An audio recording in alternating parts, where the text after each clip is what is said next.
Olá pessoal, a paz do Senhor, aqui é o pastor Christian Nunes. Hoje mais uma lição top das galáxias pra gente.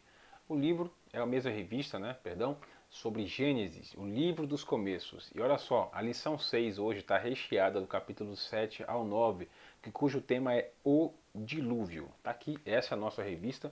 O textuário está lá em Gênesis capítulo 7, verso 23. A verdade prática diz o seguinte: o dilúvio foi um juízo de Deus contra uma geração na qual o pecado extrapolou o aspecto pessoal, tornou-se estrutural e sistêmico.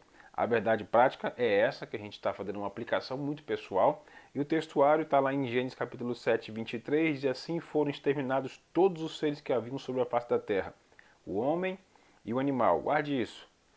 Os répteis e as aves dos céus foram extintos da terra. Ficou somente Noé e os que com ele estavam na arca. Tudo bem? Então já aproveita, irmão, já dá o likezinho, se inscreve no canal. Toda semana tem material de elite aqui para você usar como subsídio da sua escola bíblica, para que você possa aplicar de forma mais firme, mais forte, todos os domingos na sua classe. Também tem outros vídeos nossos aí, variados, vários temas, ministrações e até aulas de teologia também, que vai ser com certeza de muita valia e para quem é interessado e é apaixonado pela palavra de Deus. Então, fica com a gente, dá um like, se inscreve e bora para a lição. O primeiro ponto vai falar sobre a respeito do anúncio do dilúvio. Então está aqui o primeiro ponto, o anúncio do dilúvio. Então o texto começa a falar que tanto os profetas como Jesus, os apóstolos, todos trataram o dilúvio como algo histórico. O conceito de dilúvio vem de desastre, vem de destruição, é uma raiz desse conceito. E o ponto 1 do anexo 1 diz assim: o direito de julgar. Então perceba que a raça humana ela não foi destruída de qualquer forma, não teve qualquer um outro motivo pelo qual Deus fosse destruir, mas o povo da terra, ao invés de não foram destruídos porque estavam totalmente desligados de Deus ou estavam em seus pecados, mas o povo foi destruído porque deixou de fazer. Não era pelo que eles estavam fazendo. Porque muita gente pode pensar, poxa, mas a palavra diz que eles se davam em casamento, comiam, bebiam, viviam as suas vidas. E isso é normal, isso é comum, isso é natural para qualquer ser humano. Acontece que a destruição não veio porque eles estavam fazendo isso. A destruição veio pelo fato de eles não fazerem ou não estarem fazendo aquilo que deveriam ter feito, o que deveriam fazer. Perceba que agora o conceito inicial da história de Noé, Noé vai ser o pai da humanidade, é o segundo patriarca da humanidade, porque todos que vieram da genealogia de Adão foram destruídos. Só ficou Noé e a sua família. Só Noé e a sua família. É um tipo de segundo patriarca da humanidade, é a pessoa de Noé. Então o primeiro ponto diz, o direito de julgar. Pereceu toda a carne que se movia sobre a terra, tanto de ave como de animais domésticos, animais selváticos e todos os enxames de criaturas que povoam a terra e todo homem. Ou seja, há quem ache que Deus nunca intervém na história humana. Por que Deus interferiu na história humana? Porque não tinha mais jeito. Não tinha mais jeito. Deus vai dando corda, Deus vai dando tempo, mas o povo se apostatou da fé. O povo se apostatou, o povo abandonou a sua fé. Então, era um tempo de apostasia universal na terra. O povo não queria de jeito nenhum. Embora Deus falasse com Noé dentro do seu espírito e Noé transparecendo esse mesmo espírito para o povo rejeitou. O povo não quis, o povo negligenciou. Ninguém quis a pregação de Noé. Embora Noé parecesse um louco de ministrar para todos eles, declarar para eles o plano de Deus para a humanidade, eles não queriam aquilo. Perceba que isso é muito semelhante aos tempos em que nós vivemos. As pessoas negligenciam, as pessoas repudiam, as pessoas rejeitam, as pessoas não querem essa mensagem de destruição que pode vir e é o porvir. Não vai ser por água mais, mas há uma destruição que há por vir. E o nosso único meio de estar salvo é estar salvo em Cristo, que nós vamos estudar aqui, que é a figura da arca. A arca, Cristo é uma figura dessa arca. A arca é uma figura de Cristo. Cristo, porque só por meio dele nós estaremos salvos da destruição. Perceba, a terra estava cheia de iniquidade, o tempo todo na revelação das Escrituras nos deparamos com essa verdade. Haverá uma prestação de contas, haverá uma prestação de contas final. Isso está lá em Romanos capítulo 14, verso 22. Agora perceba que quando o autor ele faz essa declaração, ele está também apontando para a questão de dois julgamentos que serão futuros, o tribunal de Cristo e o grande trono branco. Então, o tribunal de Cristo, 2 Coríntios 5:10, 1 Coríntios 1:18, vai falar sobre os arrebatados, aqueles que foram arrebatados, que foram transformados, agora estarão lá para prestar conta das obras. Não é um perfil de condenação. Então, o tribunal de Cristo, embora tenha esse nome tribunal, não é de condenação de pessoas. Todos que estarão ali já foram arrebatados e salvos. O tribunal de Cristo é a prestação de conta pelas obras, as obras que nós fizemos, as obras que nós temos em nossas mãos. Dentro do propósito que Deus colocou na nossa vida para cumprir na terra, o que você gerou lucro? O que isso resultou para o reino de Deus? Então Deus vai pedir, cadê as tuas obras? Isso vai acontecer no tribunal de Cristo. Entretanto, o outro meio de julgamento e condenação que nós iremos prestar contas, nós não, porque isso aqui é o grande trono branco, já será para aqueles que serão julgados, ou seja, já estão condenados. Então agora é só questão de formalizar a condenação deles. Então é o grande trono branco. Eles vão prestar conta, mas não há mais salvação, não há mais expectativa nenhuma. O período, o momento da salvação é agora, é antes que o dilúvio aconteça. Tem que ser antes. Depois que as águas caíram, não tem mais como ter um retorno, uma volta à salvação. A salvação é essa que está tendo um efeito de prenúncio de uma arca. Hoje é Cristo. Cristo é a arca em que nós estamos prenunciando, anunciando, divulgando, propagando para que as pessoas possam ser alcançadas. Amém, irmãos? O segundo ponto vai falar a questão aqui dos animais. Os animais, todos os animais, eles foram acometidos pelo pecado da humanidade, que começou em Adão e agora isso vem aflorando e chega nos tempos de Noé, os tempos de Noé. Então isso agora gera um efeito, então gera uma reação, toda ação gera uma reação. Aquele pecado gerou uma reação na natureza. Então perceba que lá dentro do jardim Deus não amaldiçoou o homem, mas a terra foi amaldiçoada por causa do homem. Perceba que os nossos pecados, o pecado da humanidade, eles podem sim gerar um efeito em quem nos cerca. Perceba que a natureza foi acometida, os animais foram acometidos pelo pecado, a iniquidade do povo, do homem. Toda a raça humana teve que ser extinguida. Amém? Então, o outro ponto é o ponto 3, que é falando no tempo de Deus. Gênesis. Há uma curiosidade aqui que eu andei dando uma pesquisada, achei bem interessante.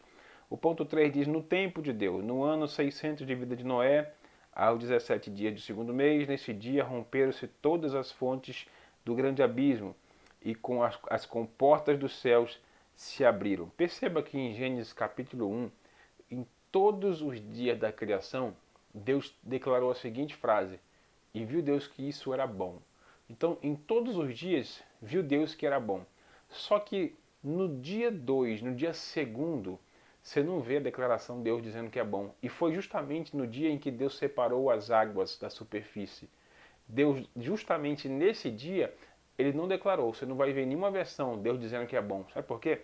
Porque Deus, na sua presciência, já viu o dilúvio acontecendo. Deus viu antes, ele viu agora e viu amanhã.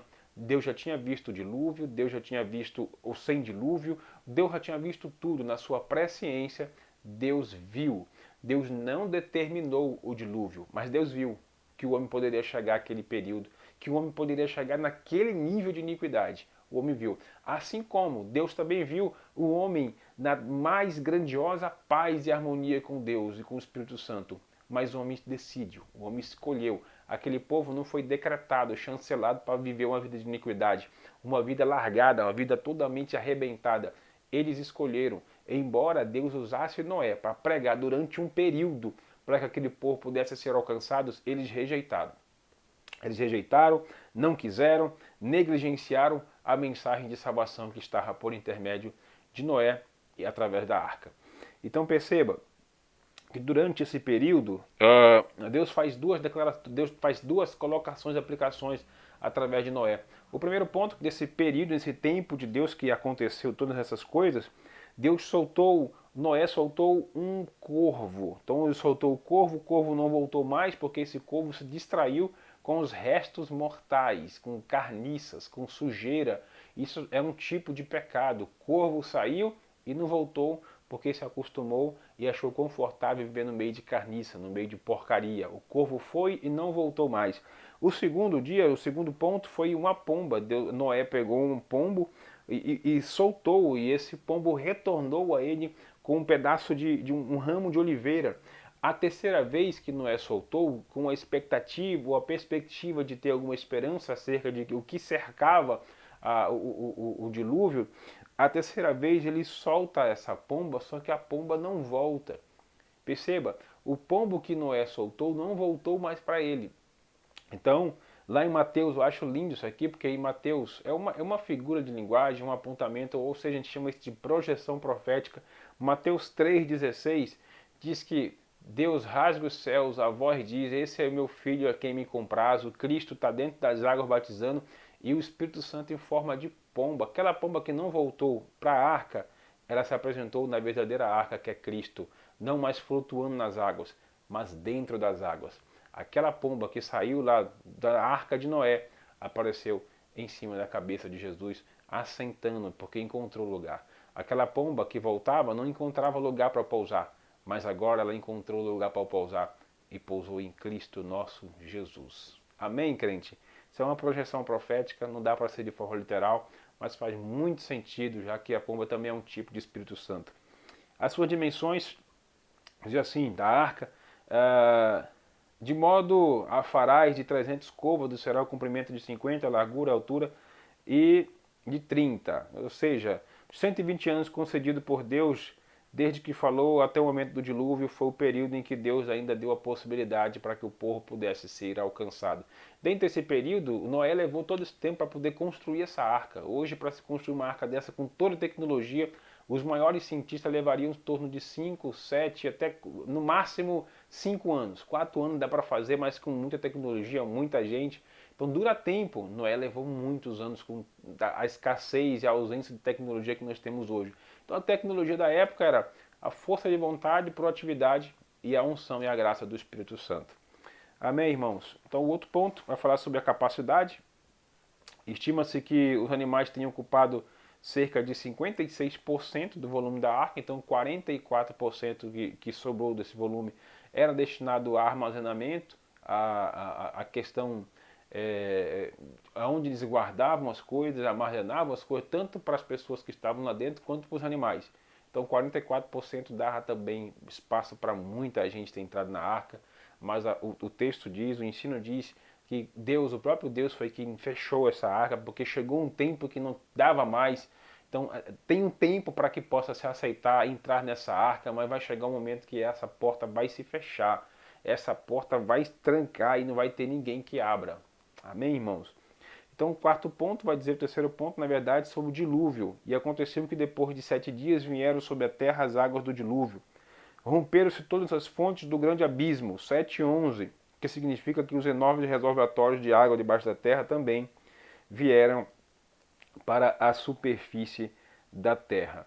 Eu acho lindo porque quando Deus declara essa destruição universal que iria acontecer, no capítulo 7 do verso 1, em algumas versões, a versão Pesquita do Novo Testamento, do Antigo Testamento, diz o seguinte: vem, entra tu, fala para Noé, Noé, vem, entra tu, a tua esposa, os teus filhos e as mulheres de teus filhos. Perceba a ordem.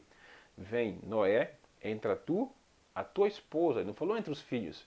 Primeiro entra tu, depois entra a tua esposa, depois entra os teus filhos e as mulheres dos teus filhos. Perceba a ordem que Deus dá por princípio. Ele não quebra princípio, não vem, Noé, pega tu e teus filhos.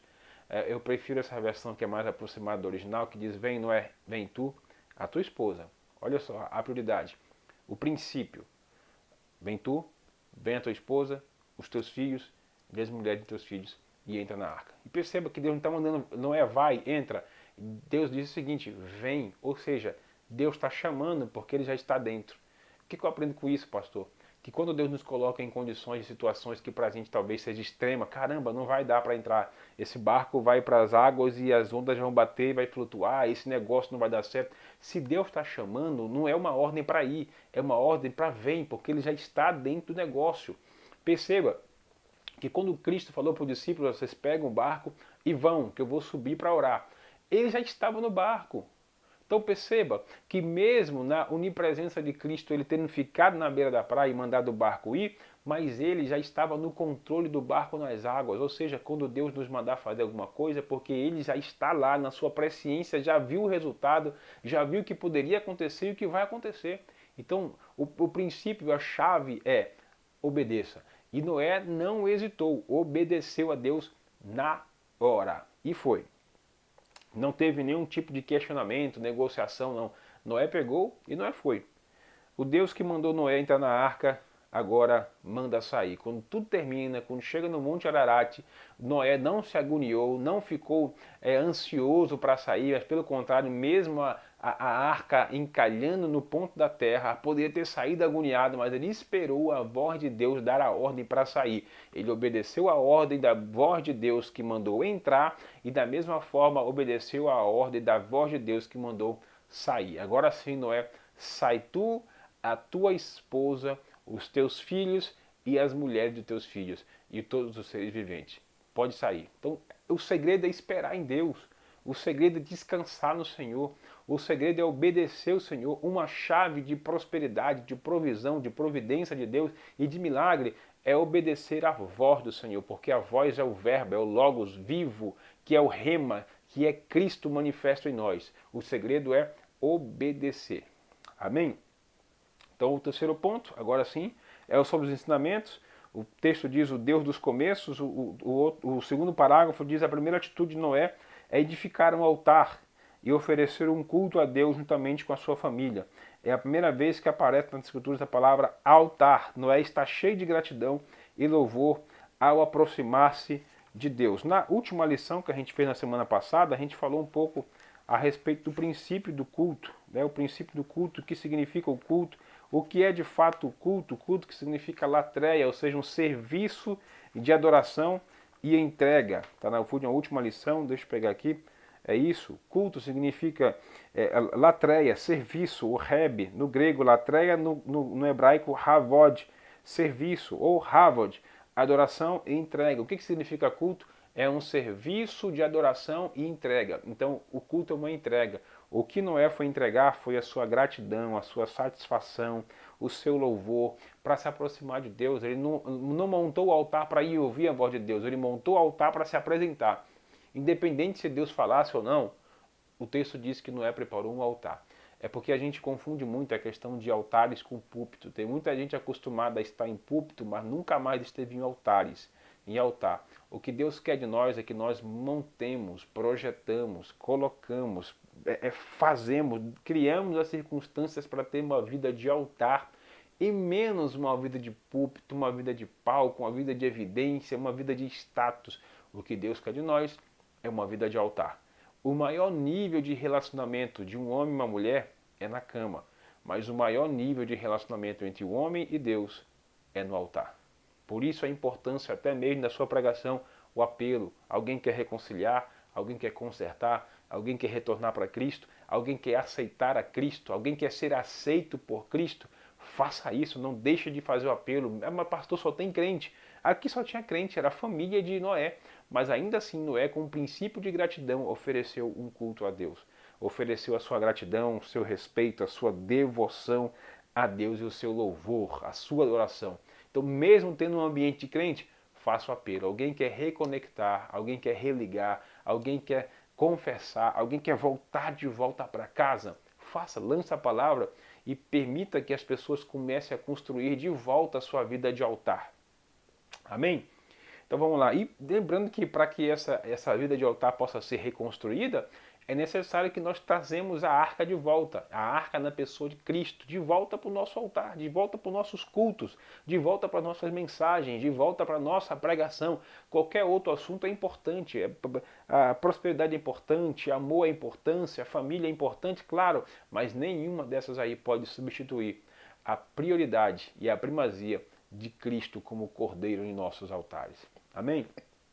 O segundo ponto, vai falar sobre o Deus de aliança. Noé oferece ao seu melhor e Deus aceita o seu culto, porque vem de dentro.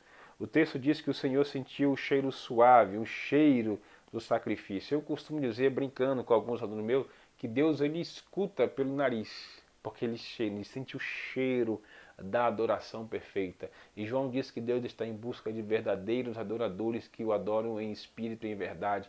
Não é por aqui, mas Deus sente o cheirinho de adoração verdadeira, o cheiro de um louvor verdadeiro, um cheiro de uma oração com o coração quebrantado. Deus sente o cheiro, se agrada e aí sim se prepara que vem resposta. Amém? Então, o outro parágrafo diz, no terceiro parágrafo, diz: o arco-íris é um símbolo dessa aliança de Deus. Esse sinal era visível, notável, colocado nas nuvens para todos ver. Perceba, isso aqui eu vou abrir só uma observação.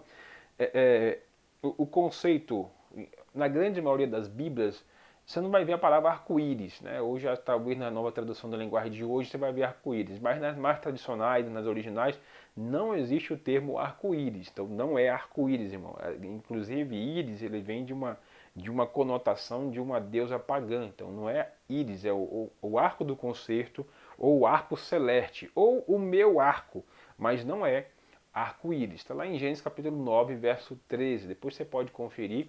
É para nível de informação. É pecado, pastor? Não, você não está pecando, mas para quem é estudante da palavra, um bom aluno de escola bíblica, é bom ter esse entendimento, ter um filtro mais acadêmico em relação a alguns conceitos. Então não é arco-íris, mas arcos celestes ou o arco de Deus, o arco da aliança. E como assim ele declara o meu arco.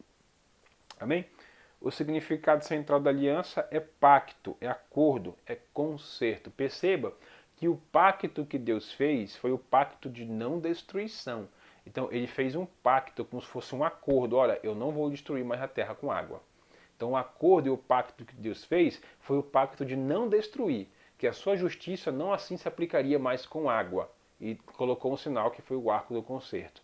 Então não foi uma aliança com o homem. A aliança com o homem era para ser perpétua desde o jardim.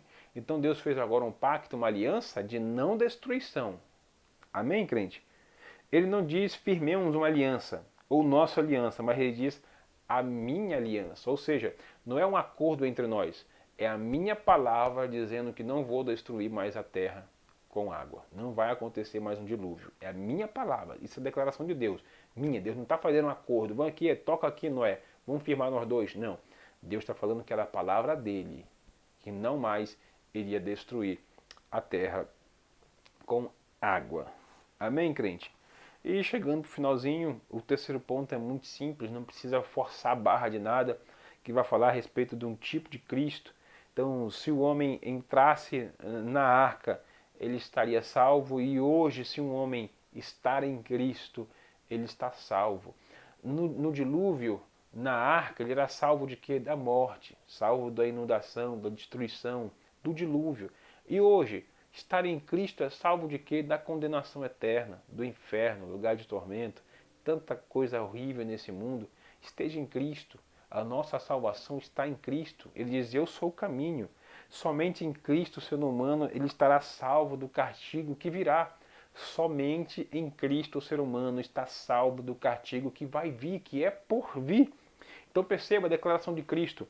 Eu sou o caminho. Eu sou a porta. Eu sou a luz, eu sou a vida, eu sou a verdade, eu sou a arca do concerto, eu sou Jesus, o Salvador, eu sou Cristo e estou aqui para te dar a vida eterna. Quem tem ouvidos, ouça o que o Espírito diz às igrejas.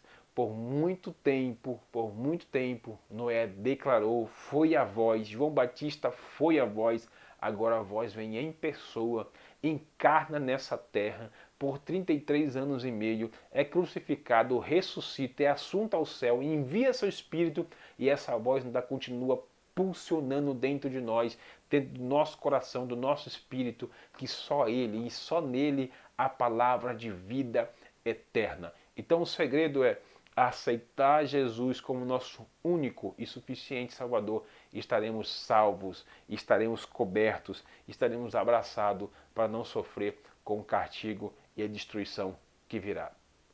Que Deus em Cristo te abençoe. Até a próxima lição. Não se esqueça, dê um like, inscreva-se no nosso canal, que na próxima lição tem muita coisa boa. Vamos falar da lição 7 sobre a Torre de Babel de Gênesis 11. Tem muita coisa legal lá. Deus abençoe, forte abraço, beijo no coração de todos.